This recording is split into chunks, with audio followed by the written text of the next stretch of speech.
Assembly సమావేశాలు జరుగుతున్నప్పుడు సభలో లేని సభ్యునిపై వ్యక్తిగత విమర్శలు చేయడం సభా సంప్రదాయం అనిపించుకోదు. 4.5 దశాబ్దాల రాజకీయ అనుభవం కలిగిన ఏపీ సీఎం చంద్రబాబుకు ఈ విషయం తెలియనిదేమీ కాదు.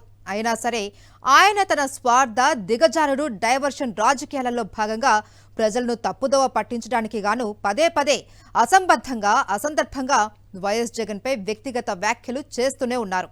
ఎన్నికల ముందు ఎన్నెన్నో హామీలు ఇచ్చి పాలనలోకి వచ్చిన చంద్రబాబు ఇప్పుడు చాలా కన్వీనియంట్గా హామీల అమలు గురించి మాట్లాడకుండా అబద్ధాలే ఆయుధంగా ఆరోపణలు చేసేస్తున్నారు. అంతేకాదు, ఇప్పటికే ఇచ్చిన హామీలకు దిక్కులేదు కానీ కొత్త హామీలు ఇస్తూ భ్రమలతో కూడిన ఊకదంపుడు ఉపన్యాసాలు చేస్తున్నారు. అసెంబ్లీ వేదికగా చంద్రబాబు చెబుతున్న కట్టుకథలపై ప్రముఖ జర్నలిస్టు కొమ్మినేని శ్రీనివాసరావు కామెంట్ చూద్దాం. సాధారణంగా శాసనసభలో లేని వ్యక్తుల గురించి ఏవైనా ఆరోపణలు విమర్శలు చేయడం సమంజసం కాదన్నది సంప్రదాయం. కొత్తగా వచ్చిన ఎమ్మెల్యేలు ఎవరైనా అలా మాట్లాడితే స్పీకర్ స్థానంలో ఉన్నవారు వారిస్తుంటారు.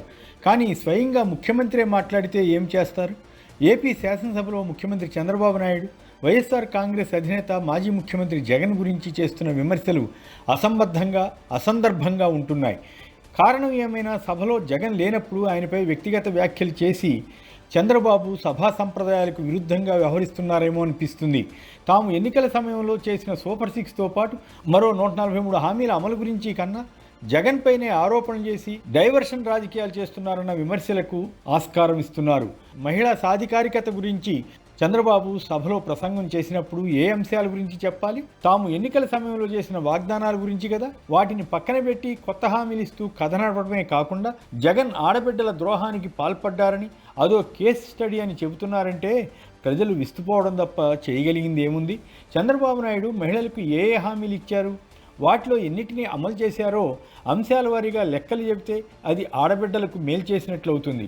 అలా కాకుండా అసలు ఆ అంశాలనే ప్రస్తావించకుండా జగన్ పైనో మరొకరిపైనో ఆరోపణలు చేస్తే ఎవరికి ప్రయోజనం కలుగుతుంది?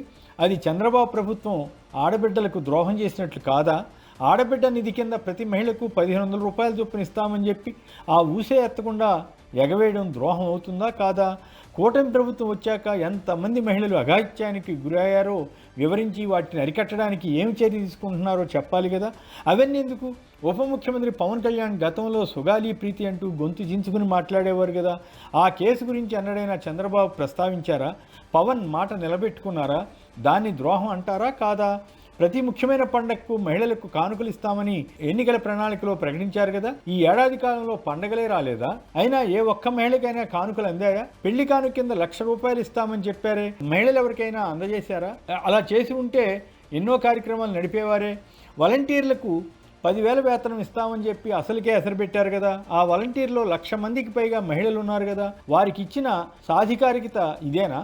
ఆర్టీసీ బస్సుల్లో ఉచిత ప్రయాణం హామీ ఇచ్చారు కదా. దానికి బడ్జెట్లో 1 రూపాయి అయినా పెట్టారా? తల్లికి వందనం పేరుతో ప్రతి విద్యార్థికి 15,000 ఇచ్చే వాగ్దానం 1 ఏడాది పాటు అతీగతి లేదే. వచ్చే ఏడాది ఏ మేరకు ఇస్తారో తెలియదు. ఆ తల్లికి ఆ డబ్బు ద్వారా సాధికారికత వచ్చేది కదా.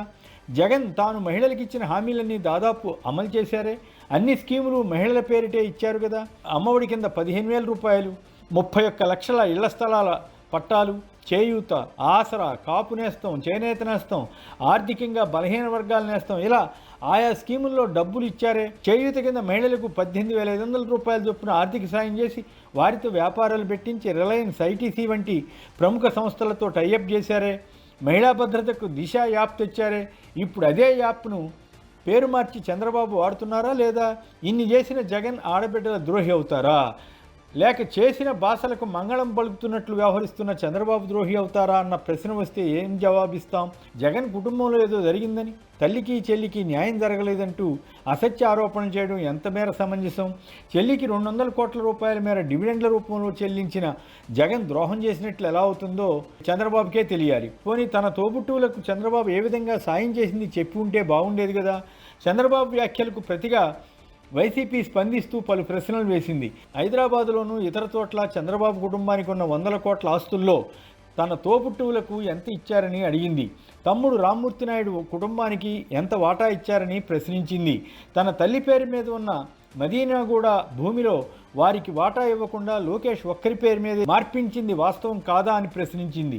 ముందుగా తన ఇంటిలో సమన్యాయం పాటించకుండా ఇంకొకరి ఇంటి వ్యవహారాన్ని ప్రస్తావించడం అన్యాయం అని వైసీపీ వ్యాఖ్యానించింది. డ్వాక్రా మహిళలకు సంబంధించి చంద్రబాబు చేసిన ప్రకటనలు కూడా ఎంతవరకు ఆచరణ సాధ్యమో తెలియదు. కొద్ది రోజుల క్రితం ఏడాదికి 1,00,000 మంది మహిళా పారిశ్రామికవేత్తలను తయారు చేస్తామని అన్నారు. తాజాగా ఆ సంఖ్యను 1,75,000కు పెంచారు.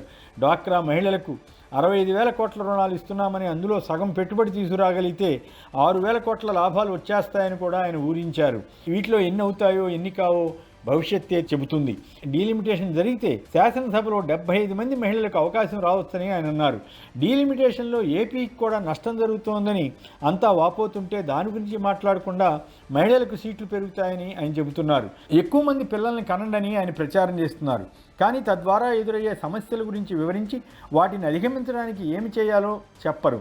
మహిళలకు తాను చేసిన వాగ్దానాలను నెరవేర్చి తద్వారా సాధికారికత తెచ్చామని చెబితే ఎవరైనా నమ్ముతారు. కానీ ఇలా ఊకదంపుడు ఉపన్యాసాలు చెప్పేసి అంతా అయిపోయినట్లు భ్రమలో పెట్టాలనుకుంటే ఏం ప్రయోజనం?